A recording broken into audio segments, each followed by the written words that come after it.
Hi guys, welcome back to new video. ಈಗ already ಒಂದು ಚಲನ್ ಬಗ್ಗೆ ಮತ್ತು ಅಡ್ಮಿಷನ್ ಆರ್ಡರ್ ಬಗ್ಗೆ ಒಂದು ಡೆಡಿಕೇಟೆಡ್ ವಿಡಿಯೋ ಮಾಡಿ ತಿಳಿಸ್ಕೊಟ್ಟಿದೆ. ಸೊ ಫೀಸ್ ಪೇಮೆಂಟ್ ಎಲ್ಲ ಯಾವ ರೀತಿ ಮಾಡೋದು ನಿಮಗೆ ಒಂದು ಸ್ವಲ್ಪ ಅದ್ರ ಬಗ್ಗೆ ಒಂದು ಸ್ವಲ್ಪ ಇನ್ಫಾರ್ಮೇಷನ್ಸ್ ಗೊತ್ತಾಗುತ್ತೆ. ಅದರಲ್ಲಿ ತುಂಬ ಸ್ಟೂಡೆಂಟ್ಸ್ ಕೇಳಿದ್ದು required documents for admission. So ಈ ಎಲ್ಲ ಡಾಕ್ಯುಮೆಂಟ್ಸ್ನ ನೀವು ಈಗಲೇ ರೆಡಿ ಮಾಡಿ ಇಟ್ಕೊಂಡಿರಬೇಕು. ಯಾಕೆ ಅಂತ ಹೇಳಿದ್ರೆ ನಿಮ್ಮ ಅಡ್ಮಿಷನ್ ಟೈಮಲ್ಲಿ ತುಂಬ ಏನು ಟೈಮ್ ಕೊಡಲ್ಲ, ಒಂದು 3 to 4 days ಕೊಡ್ತಾರೆ ಅಷ್ಟೇ ನಿಮ್ಮ ಚಾಯ್ಸ್ ಎಂಟ್ರಿ ಆದಮೇಲೆ. ಆದ್ದರಿಂದ ನೀವು ಎಲ್ಲ ಡಾಕ್ಯುಮೆಂಟ್ಸ್ನ ಈಗಲೇ ರೆಡಿ ಮಾಡಿ ಇಟ್ಕೊಂಡಿದ್ರೆ ಆಮೇಲೆ ಟೆನ್ಷನ್ ಏನೂ ಇರಲ್ಲ. ಸೊ ಆದ್ದರಿಂದ ಸಿಂಪಲ್ಲು ಇಷ್ಟೇ ಡಾಕ್ಯುಮೆಂಟ್ಸ್ ಬೇಕಾಗಿರುತ್ತೆ. ಮತ್ತು ಇದರಲ್ಲಿ ನಿಮಗೆ ಒಂದಷ್ಟು ಡಾಕ್ಯುಮೆಂಟ್ಸು ಒಂದು ಸ್ವಲ್ಪನೂ ಅದ್ರ ಬಗ್ಗೆ ನಾಲೆಡ್ಜ್ ಇರಲ್ಲ. ಅದನ್ನು ಈ ವಿಡಿಯೋದಲ್ಲಿ ನಾನು ಕ್ಲಿಯರಾಗಿ ಎಕ್ಸ್ಪ್ಲೇನ್ ಮಾಡ್ತೀನಿ. ಅದಕ್ಕಿಂತ ಮುಂಚೆ ನೀವು ನಮ್ಮ ಚಾನಲ್ಗೆ ಸಬ್ಸ್ಕ್ರೈಬ್ ಆಗಿಲ್ಲ ಅಂತ ಸಬ್ಸ್ಕ್ರೈಬ್ ಆಗಿ, ಮತ್ತು ರಿಸಲ್ಟ್ಸ್ಗೆ ಯಾರೆಲ್ಲ ವೆಯ್ಟ್ ಮಾಡ್ತಾಯಿದ್ದೀರಾ ವೆಯ್ಟಿಂಗ್ ಅಂತ ಹಾಕಿ. So all the best for your results. ಮೊದಲನೇದಾಗಿ ಬೇಕಾಗಿರುವ ಡಾಕ್ಯುಮೆಂಟ್ಸ್ ಯಾವುದು ಅಂತ ಹೇಳಿದ್ರೆ ನಿಮ್ಮ SSLC ಮಾರ್ಕ್ಸ್ ಕಾರ್ಡು. ಇದು ಪ್ರತಿಯೊಬ್ಬರಿಗೂ ಗೊತ್ತಿರುತ್ತೆ. ಸೊ ಈ ಒಂದು ಮಾರ್ಕ್ಸ್ ಕಾರ್ಡ್ ಬೇಕಾಗಿರುತ್ತೆ. ಮತ್ತು PUC ಮಾರ್ಕ್ಸ್ ಕಾರ್ಡು ಮತ್ತು ಸ್ಟಡಿ ಸರ್ಟಿಫಿಕೇಟ್ಸು. ಈಗ ತುಂಬ ಸ್ಟೂಡೆಂಟ್ಸ್ಗೆ ಇದೇ ಗಾಬರಿಯಾಗಿರೋದು. ಸೊ ಸ್ಟಡಿ ಸರ್ಟಿಫಿಕೇಟ್ಸು ನಾವು ತುಂಬ ಹೊರಗಡೆ ಓದಿರೋದು, ಸೊ ಅಂದರೆ ಬೇರೆ ಡಿಸ್ಟಿಕಲ್ಲಿ ಓದಿರ್ತೀವಿ. ಸೊ ಈ ರೀತಿ ನಿಮಗೆ ಏನಾದರೂ ಇತ್ತು ಅಂತ ಹೇಳಿದ್ರೆ ಇನ್ನೂ ಟೈಮ್ ಇದೆ, ಇನ್ನೊಂದು ವೀಕ್ ಇದೆ. ಸೊ ಅಂದರೆ ಇನ್ನೊಂದು 3 to 4 days ಅಷ್ಟರೊಳಗಡೆ ನೀವು ಇಷ್ಟು ಎಲ್ಲ ಡಾಕ್ಯುಮೆಂಟ್ಸು ರೆಡಿ ಮಾಡಿ ಇಟ್ಕೊಂಡಿರಬೇಕು. ಸೊ ಕೆಲವೊಂದು ಕಾಲೇಜಲ್ಲಿ ಕೇಳ್ತಾರೆ ಅಷ್ಟೇ ಸ್ಟಡಿ ಸರ್ಟಿಫಿಕೇಟ್ಸು, ಕೆಲವೊಂದು ಕಾಲೇಜಲ್ಲಿ ಕೇಳಲ್ಲ. ಬಟ್ ನೀವು ರೆಡಿ ಮಾಡಿ ಇಟ್ಕೊಂಡಿದ್ರೆ ನಿಮಗೆ ತುಂಬ ಸೇಫು. ಸೊ ಸ್ಟಡಿ ಸರ್ಟಿಫಿಕೇಟ್ ಅಂದರೆ ಏನಿಲ್ಲ, ನೀವು ಯಾವ ಕಾಲೇಜಲ್ಲಿ ಓದಿರ್ತೀರ ಲಾಸ್ಟ್ 7 years ನಿಮಗೆ ಬೇಕಾಗಿರುತ್ತೆ. ಈಗ PUC 2 ವರ್ಷ ಆಗಿರುತ್ತೆ. ನೆಕ್ಸ್ಟು ಅದ್ರ ಲಾಸ್ಟ್ ಇಯರು ಈಗ ಪ್ರೈಮರಿಯಿಂದ ನೀವು ಈಸ್ಕೊಂಡ್ರೆ ನೀವು ಲಾಸ್ಟು ಯಾವಾಗ ಜಾಸ್ತಿ ವರ್ಷ ಯಾವ ಕಾಲೇಜಲ್ಲಿ ಅಥವಾ ಯಾವ ಸ್ಕೂಲಲ್ಲಿ ಓದಿರ್ತೀರ ಅಲ್ಲಿ ಹೋಗಿ ನೀವೇ ಒಂದು ಫಾರ್ಮ್ ತೊಗೊಂಡೋಗಿ ಫಿಲ್ ಮಾಡ್ಕೊಂಡೋಗಿ ಕೊಟ್ಟರೆ ಅವರು ನಿಮಗೆ ಸೀಲು ಸೈನ್ ಹಾಕಿ ಮತ್ತು ನೀವು ಓದಿದ್ದೀರಾ ಅಂತ ಒಂದು ಕನ್ಫರ್ಮೇಷನ್ಗೆ ಅವರು ಸೈನ್ ಹಾಕ್ಬಿಟ್ಟು ಕೊಡ್ತಾರೆ. ಸೊ ಅಷ್ಟೇ ಸ್ಟಡಿ ಸರ್ಟಿಫಿಕೇಟ್ಸು 7 years ಬೇಕಾಗಿರುತ್ತೆ. Next KA application farm. So ಇದು ಎಲ್ಲಿ ಸಿಗುತ್ತೆ ಅಂತ ತುಂಬ ಸ್ಟೂಡೆಂಟ್ಸ್ ಕೇಳ್ತಾರೆ. ಸೊ KA ಅಪ್ಲಿಕೇಶನ್ ಫಾರ್ಮ್ ಎಲ್ಲಿ ಸಿಗುತ್ತೆ ಅಂತ ಹೇಳಿದ್ರೆ ನೀವು ಸ್ಟಾರ್ಟಿಂಗಲ್ಲಿ KAಗೆ ಅಪ್ಲಿಕೇಶನ್ ಹಾಕಿರ್ತೀರಲ್ಲ, ಸೊ ಆವಾಗ ಒಂದು ಫಾರ್ಮ್ ಡೌನ್ಲೋಡ್ ಆಗಿರುತ್ತೆ. ಸೊ ಇದು ನೀಟ್ ಸ್ಟೂಡೆಂಟ್ಸ್ಗೂ ಬೇಕು, KCT ಸ್ಟೂಡೆಂಟ್ಸ್ಗೂ ಬೇಕು.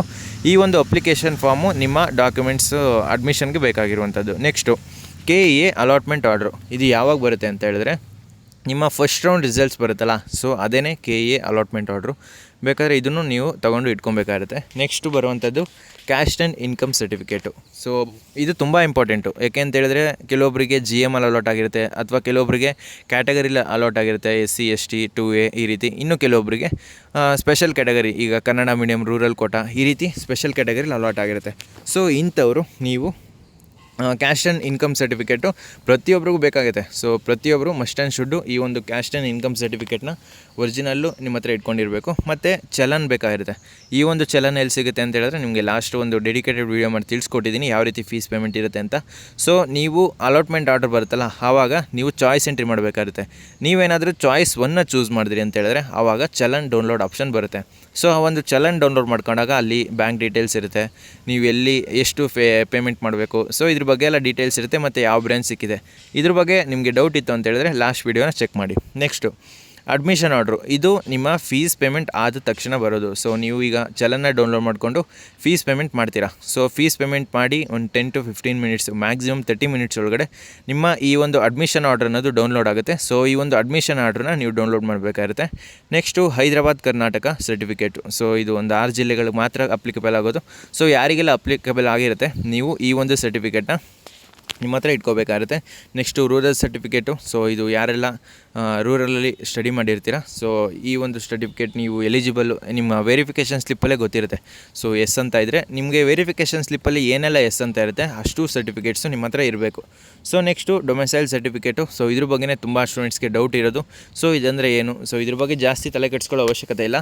ಕೆಲವೊಂದು ಕಾಲೇಜಲ್ಲಿ ಮಾತ್ರ ಇದನ್ನು ಕೇಳ್ತಾರೆ. ಸೊ ಅಂಥ ಕಾಲೇಜ್ಗೆ ನೀವು ಕೊಡಲೇಬೇಕು. ಸೊ ಅದೇನಿಲ್ಲ, ಸಿಂಪಲ್ಲು ಡೊಮೆಸೈಲ್ ಸರ್ಟಿಫಿಕೇಟ್ ಫಾರ್ಮ್ ಸಿಗುತ್ತೆ ಮಾಮೂಲಿ ಜೆರಾಕ್ಸ್ ಅಂಗಡಿಲಿ ಅಥವಾ ಸೈಬರ್ ಅಂಗಡಿಲಿ. ಸೊ ಅಲ್ಲಿ ಹೋಗಿ ನೀವು ಕಲೆಕ್ಟ್ ಮಾಡಿಕೊಂಡು ಫಿಲ್ ಮಾಡಿಕೊಂಡು ನಿಮ್ಮ ಪಂಚಾಯಿತಿ ಸದಸ್ಯರು ಯಾರು ಇರ್ತಾರೆ ಅವ್ರ ಹತ್ರ ಸೈನ್ ಹಾಕ್ಸಿದ್ರೆ ಸೊ ಅದೇ ಡೊಮೆಸೈಲ್ ಸರ್ಟಿಫಿಕೇಟು.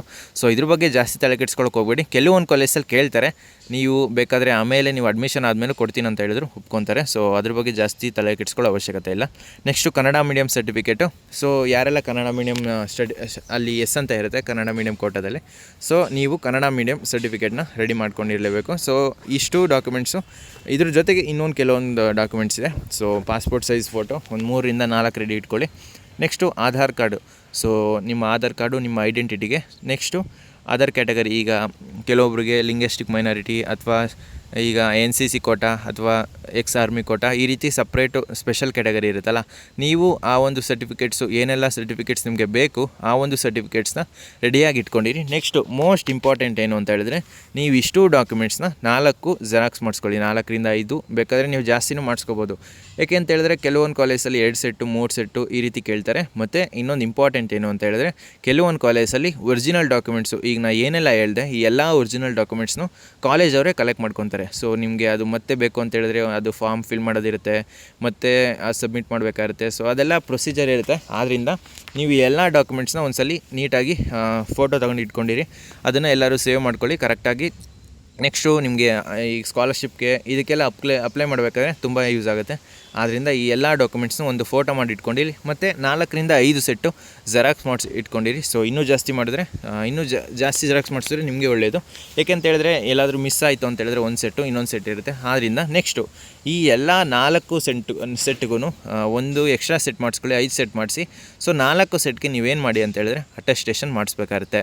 ಸೊ ಅಟೆಸ್ಟೇಷನ್ ಏನು ಅಂತ ಹೇಳಿದ್ರೆ, ಈಗ ನೀವು ಜೆರಾಕ್ಸ್ ಮಾಡಿಸಿರ್ತೀರಲ್ಲ ಆ ಎಲ್ಲ ಡಾಕ್ಯುಮೆಂಟ್ಸು ಒರಿಜಿನಲ್ ಇದೆನಾ ಇಲ್ವಾ ಅನ್ನೋ ಒಂದು ಕ್ಲಾರಿಟಿಗೆ ಅಟೆಸ್ಟೇಷನ್ ಅಂತಾರೆ. ಸೊ ಇದನ್ನು ಯಾವ ರೀತಿ ಮಾಡಿಸೋದು ಅಂತ ಹೇಳಿದ್ರೆ, ನೀವು ಎಲ್ಲ ಡಾಕ್ಯುಮೆಂಟ್ಸ್ನ ರೆಡಿ ಮಾಡಿಟ್ಕೊಂಡು ನಿಮ್ಮ ನಿಯರ್ ಯಾರೇ ಥರ ಗೆಜೆಟೆಡ್ ಆಫೀಸರ್ಸು ಯಾರೆಲ್ಲ ಬರ್ತಾರೆ ಅಂತಂದರೆ, ಈಗ ಗೌರ್ಮೆಂಟ್ ಎಂಪ್ಲಾಯೀಸ್ ಯಾರು ಇರ್ತಾರೆ ಅಂದರೆ, ಈಗ ಪ್ರಿನ್ಸಿಪಾಲ್ ಇರ್ಬೋದು ಅಥವಾ ಗೌರ್ಮೆಂಟ್ ಎಂಪ್ಲಾಯೀಸ್ ನಿಮಗೆ ಗೊತ್ತಿರುತ್ತೆ. ಸೊ ಗೌರ್ಮೆಂಟ್ ಕೆಲಸದಲ್ಲಿ ಈಗ ಡಾಕ್ಟರ್ಸ್ ಇರ್ಬೋದು, ಯಾರೆಲ್ಲ ಗ್ರೀನ್ ಪೆನ್ ಯೂಸ್ ಮಾಡ್ತಾರೆ, ಸೊ ಇವರೆಲ್ಲರ ಹತ್ರನೂ ನೀವು ಅಟೆಸ್ಟೇಷನ್ ಮಾಡಿಸ್ಬೋದಾಗಿರುತ್ತೆ.